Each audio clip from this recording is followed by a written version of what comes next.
ನಮಸ್ಕಾರ ವೀಕ್ಷಕರೇ. ಬಹಳ ದಿನಗಳ ಮೇಲೆ ಮಂಗಳನ ಕನ್ನಡ ಚಾನೆಲ್ನಲ್ಲಿ ಒಂದು ಅಡುಗೆಯನ್ನು ತೋರಿಸ್ತಾ ಇದ್ದೀನಿ.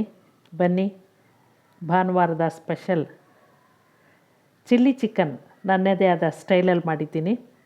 ಆಂಧ್ರ ಚಿಲ್ಲಿ ಚಿಕನ್ಗಿಂತ ಬೇರೆ ರೀತಿಯಾಗಿರುತ್ತೆ. ಬನ್ನಿ ಪಟಾಪಟ್ ಅಂತ ನೋಡ್ಕೊಳ್ಳೋಣ. ಮೊದಲಿಗೆ ದಪ್ಪ ತಳ ಇರೋ ಪಾತ್ರೆಗೆ 2 ಸ್ಪೂನು ಅಡುಗೆ ಎಣ್ಣೆಯನ್ನು ಹಾಕಿ, ಇದಕ್ಕೆ ಜೊತೆಗೆ ಬೆಣ್ಣೆಯನ್ನು ಹಾಕಿದ್ರೆ ರುಚಿ ಚೆನ್ನಾಗಿರುತ್ತೆ. 50 ಗ್ರಾಮ್ ಬೆಣ್ಣೆಯನ್ನು ಹಾಕ್ತಾಯಿದ್ದೀನಿ. ಬೆಣ್ಣೆ ಕರಗಿದ ನಂತರ ಇದಕ್ಕೆ ಒಂದೇ ಒಂದು ಕ್ಯಾಪ್ಸಿಕಮ್ ಹೆಚ್ಚಿಟ್ಕೊಂಡು ಅದನ್ನು ಫ್ರೈ ಮಾಡಿ ಎತ್ತಿಟ್ಕೊಳ್ತೀನಿ. ಕ್ಯಾಪ್ಸಿಕಮ್ ಹಾಕೋ ಉದ್ದೇಶ ಅದರ ರುಚಿ ಮತ್ತು ಸುವಾಸನೆ ಭಾಳ ಚೆನ್ನಾಗಿರುತ್ತೆ, ಬೇರೆದೇ ರೀತಿಯಾಗಿರುತ್ತೆ. ನಿಮಗೆ ಗೊತ್ತಿದೆ ಕ್ಯಾಪ್ಸಿಕಮ್ ಯಾವುದೇ ಪದಾರ್ಥಕ್ಕೆ ಹಾಕಿದ್ರೆ ಏನು ರುಚಿ ಬರುತ್ತೆ ಅಂತ. ಹಾಗಾಗಿ ನಾನು ಕ್ಯಾಪ್ಸಿಕಮ್ನ ಫ್ರೈ ಮಾಡಿ ಎತ್ತಿಟ್ಕೊಳ್ತೀನಿ. ನೀವು ಇದನ್ನು ಸ್ಕಿಪ್ ಮಾಡ್ಕೊಳ್ಬೋದು. ಕ್ಯಾಪ್ಸಿಕಮ್ ತಿಂದೇ ಇರೋರು ಕ್ಯಾಪ್ಸಿಕಮ್ ಹಾಕ್ತೇನೆ ಕೂಡ ಮಾಡ್ಕೊಬೋದು. ಇದನ್ನು ಹೀಗೆ ಸ್ವಲ್ಪ ಮೆತ್ತಗಾಗೋ ಥರ ಫ್ರೈ ಮಾಡಿ ಎತ್ತಿಟ್ಕೊಳ್ಳಿ. ಈಗ ನಾನು ಒಂದು 15 ಹಸಿರು ಮೆಣಸಿನ್ಕಾಯನ್ನು ಕಲ್ಲಲ್ಲಿ ಜಜ್ಜಿ ಆ ಒಗ್ಗರಣೆಗೆ ಹಾಕ್ಕೋತಾ ಇದ್ದೀನಿ. ನೋಡ್ಕೊಂಡು ಹಾಕ್ಕೊಳ್ಳಿ, ಖಾರ ನಿಮ್ಗೆ ಎಷ್ಟು ಬೇಕು. ಕೆಲವು ಮೆಣಸಿನ್ಕಾಯಿ ಖಾರ ಇರುತ್ತೆ, ಕೆಲವು ಖಾರ ಇರಲ್ಲ.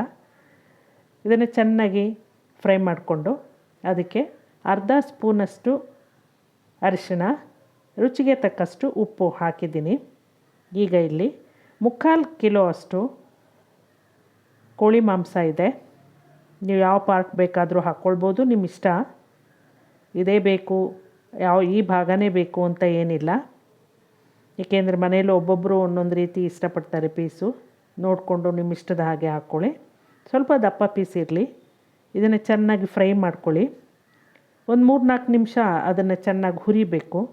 ಮೆಣಸಿನ್ಕಾಯಿ ಖಾರ ಎಲ್ಲ ಉಪ್ಪು ಚೆನ್ನಾಗಿ ಹಿಡ್ಕೊಳ್ಬೇಕು ಮಾಂಸಕ್ಕೆ. ನೀರು ಬಿಟ್ಕೊಳ್ಳುತ್ತೆ, ಅದರಲ್ಲೇ ಚೆನ್ನಾಗಿ ಹುರಿಯಿರಿ. ಯಾವಾಗಲೂ ಒಂದೇ ರೀತಿ ಅಡುಗೆ ಮಾಡ್ಕೊಂಡು ತಿನ್ನೋ ಬದಲು ಒಂದೊಂದು ವಾರ ಒಂದೊಂದು ಪ್ರಯತ್ನ ಮಾಡಿ, ಚೆನ್ನಾಗಿರುತ್ತೆ. ಭಾಳ ಚೆನ್ನಾಗಿ ಬಂತು. ನಿಧಾನಕ್ಕೆ ಅದನ್ನು ಹುರಿಯಿರಿ. ಈಗ ಮಧ್ಯದಲ್ಲಿ ಒಂದು ಎಸಳು ಕರಿಬೇವನ್ನು ಸ್ವಲ್ಪ ಹೀಗೆ ಹಿಸುಕಿ ಹಾಕಿ, ಕರಿಬೇವು ಹಾಕಿದಾಗಲೂ ಕೂಡ ಒಂದು ರೀತಿ ಘಮ ಬರುತ್ತೆ, ರುಚಿನೂ ಚೆನ್ನಾಗಿರುತ್ತೆ. ಕರಿಬೇವು ಬಾಡೋ ತನಕ ಸ್ವಲ್ಪ ಹುರ್ಕೊಳ್ಳಿ.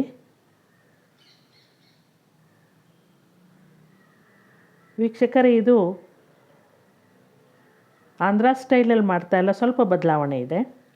ಈಗ ಶುಂಠಿ ಬೆಳ್ಳುಳ್ಳಿ ಪೇಸ್ಟು ಒಂದು 2 ಸ್ಪೂನ್ ಹಾಕಿ, ಶುಂಠಿ ಬೆಳ್ಳುಳ್ಳಿ ಪೇಸ್ಟ್ ಬೀಳ್ತಿದ್ದ ಹಾಗೆ ಮನೆಯೆಲ್ಲ ಘಮ ಘಮ ಅಂತ ಇದೆ. ಈಗ ಇದಕ್ಕೆ ಒಂದು ಹದ ಬಂತು. ಚೆನ್ನಾಗಿ ಹುರಿಯಿರಿ. ಉಪ್ಪು ಖಾರ ಎಲ್ಲ ಚೆನ್ನಾಗಿ ಹಿಡ್ಕೊಳ್ಬೇಕು. ಹುಳಿ ಅಂಶ ಇರಲಿ ಅಂತ 1 ಸ್ಪೂನಷ್ಟು ಸೋಯಾ ಸಾಸ್ ಹಾಕ್ತಾಯಿದ್ದೀನಿ. 1.5 ಸ್ಪೂನಷ್ಟು ಚಿಲ್ಲಿ ಸಾಸ್ ಹಾಕ್ತಾಯಿದ್ದೀನಿ. ಚಿಲ್ಲಿ ಚಿಕನ್ ಆಗಿರೋದ್ರಿಂದ ಇದು ಒಂದು ಸ್ವಲ್ಪ ಹುಳಿ ಅಂಶ ಖಾರ ಎರಡೂ ಇರುತ್ತೆ. ಈಗ ಚೆನ್ನಾಗಿ ಹುರಿಯಿರಿ. ಚಿಕನ್ಗೆ ಉಪ್ಪು, ಹುಳಿ, ಖಾರ ಇಷ್ಟನ್ನು ಹಾಕಿದ್ದೀನಿ. ಅದು ನೀರು ಹಾಕೋಕ್ಕೆ ಮುಂಚೆ ಒಂದು ಸ್ವಲ್ಪ ಹೊತ್ತು ಮುಚ್ಚಿಡಿ, ಬೇಯಲಿ ಅದು. ಅಷ್ಟರಲ್ಲಿ ನಾವು ಒಂದು ಮಿಶ್ರಣ ತಯಾರು ಮಾಡ್ಕೊಳ್ಳೋಣ. 1.5 ಸ್ಪೂನಷ್ಟು ಕಾರ್ನ್ ಫ್ಲೋರು, ಅರ್ಧ ಸ್ಪೂನಷ್ಟು white pepper powder. White pepper powder option, ಬೇಕಿದ್ರೆ ಹಾಕ್ಕೊಳ್ಳಿ, ಇಲ್ಲಾಂದರೆ ಬೇಡ. ರುಚಿ ಚೆನ್ನಾಗಿರುತ್ತೆ ಅಂತ ಹಾಕಿದ್ದೀನಿ. ಇದಕ್ಕೆ ಸ್ವಲ್ಪ ನೀರು ಹಾಕಿ ಇದನ್ನು ಮಿಶ್ರಣ ಮಾಡ್ಕೊಳ್ಳಿ. ಹೀಗೆ ಒಂದು ಸಿರಪ್ ತಯಾರು ಮಾಡ್ಕೊಳ್ಳಿ. ಇದು ಕೊನೆಯಲ್ಲಿ ಹಾಕ್ಕೊಳ್ತೀವಿ. ಮಧ್ಯಾಹ್ನ ಅದು ಬೇಯುವಷ್ಟರಲ್ಲಿ ನೀವು ಇದನ್ನು ರೆಡಿ ಮಾಡಿಟ್ಕೊಳ್ಳಿ. ಇದು ಗ್ರೇವಿಗೆ ಥಿಕ್ನೆಸ್ ಕೊಡುತ್ತೆ. ನಿಮ್ಗೆ ಎಷ್ಟು ಗ್ರೇವಿ ಬೇಕೋ ಅಷ್ಟು ಈ ಸಿರಪ್ಪನ್ನು ಹಾಕ್ಕೊಳ್ಳಿ. ನೋಡಿ, ಈಗ ಉಪ್ಪು ಖಾರ ಹುಳಿ ಇಷ್ಟರಲ್ಲೇ ಇದು ಚೆನ್ನಾಗಿ ಬೆಂದಿದೆ. ಇನ್ನೂ ಬೇಯಬೇಕು ಅಂತಂದರೆ ನೀವು ಮುಂದೆ ಇನ್ನೂ ಸ್ವಲ್ಪ ಹೊತ್ತು ಬೇಯಿಸ್ತೀರಾ ನೀವು. ಇವಾಗ ಇದಕ್ಕೆ ಎಷ್ಟು ನೀರು ಬೇಕು ಅಷ್ಟು ನೀರನ್ನು ಹಾಕ್ಕೊಳ್ಳಿ. ಅಂದರೆ ಇದು ಗ್ರೇವಿ ನಿಮಗೆ ಮುದ್ದೆಗೆ, ಚಪಾತಿಗೆ, ಅನ್ನಕ್ಕೆ ಎಲ್ಲ ಬೇಕು ಅಂದಾಗ ಸ್ವಲ್ಪ ಹೆಚ್ಚಿಗೆ ನೀರು ಹಾಕ್ಕೊಳ್ಳಿ. ಅಂದರೂ ತುಂಬ ಹಾಕೋಕ್ಕೆ ಹೋಗ್ಬೇಡಿ. ನಾನು ಮಾಡಿರೋದು ಮುದ್ದೆ, ಅನ್ನ, ಚಪಾತಿ ಎಲ್ಲದಕ್ಕೂ ಆಗೋ ರೀತಿಯಲ್ಲಿ ಹಾಕಿದ್ದೀನಿ. ಒಂದು ಅರ್ಧ ಲೋಟದಷ್ಟು ಹಾಕಿದ್ರೆ ಸಾಕು. ಈಗ ಮುಚ್ಚಿಟ್ಟು ಚೆನ್ನಾಗಿ ಬೇಯೋ ರೀತಿ ಅಷ್ಟೂ ಬೇಯಿಸ್ಕೊಂಬಿಡಿ. ಉಪ್ಪು ಬೇಕಿದ್ದರೆ ಹಾಕ್ಕೊಳ್ಳಿ, ರುಚಿ ನೋಡಿ. ನಾನೀಗ ಅರ್ಧ ಸ್ಪೂನಷ್ಟು ಮೆಣಸಿನ ಪುಡಿಯನ್ನು ಹಾಕಿದ್ದೀನಿ, ಕಪ್ ಮೆಣಸಿನ ಪುಡಿ ರುಚಿಗೆ. ಈಗ ಮಾಡ್ಕೊಂಡಿರುವಂಥ ಸಿರಪ್ಪನ್ನು, ಕಾರ್ನ್ ಫ್ಲೋರ್ ಸಿರಪ್ ಹಾಕಿದ್ದೀನಿ. ಚೆನ್ನಾಗಿ ಕೈ ಆಡಿಸಿ ಕೊನೆಯಲ್ಲಿ ಇಳಿಸ್ಬೇಕು ಅನ್ನುವಾಗ ಈ ಕಾರ್ನ್ ಫ್ಲೋರ್ ಸಿರಪ್ ಹಾಕಬೇಕು.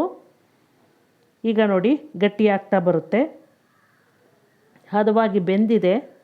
ರುಚಿ ನೋಡಿ, ಉಪ್ಪು ಬೇಕು ಅಂತಂದರೆ ಸೇರಿಸ್ಕೊಳ್ಳಿ.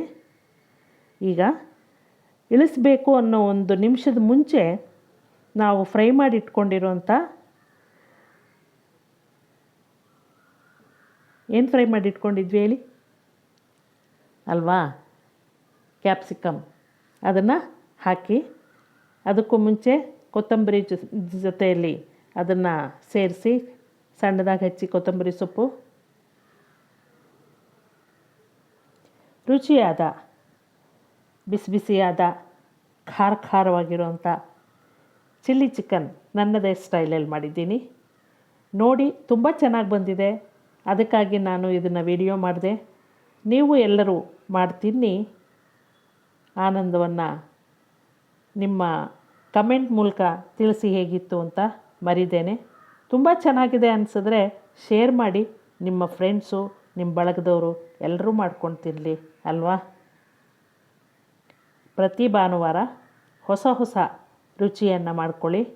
ನನ್ನ ಮಂಗಳ ಕನ್ನಡ ಚಾನಲ್ ತೋರಿಸಿದ್ದೀನಿ. ಒಂದೇ ರೀತಿ ಅಡುಗೆ ಮಾಡೋದಕ್ಕಿಂತಲೂ ಬಗೆಬಗೆಯ ಅಡುಗೆಯನ್ನು ಮಾಡ್ಕೊಳ್ಳೋದ್ರಿಂದ ಚೆನ್ನಾಗಿರುತ್ತಲ್ವಾ, ನಮಗೂ ಚೆನ್ನಾಗಿರುತ್ತೆ, ತಿನ್ನೋರಿಗೂ ಚೆನ್ನಾಗಿರುತ್ತೆ. Thank you.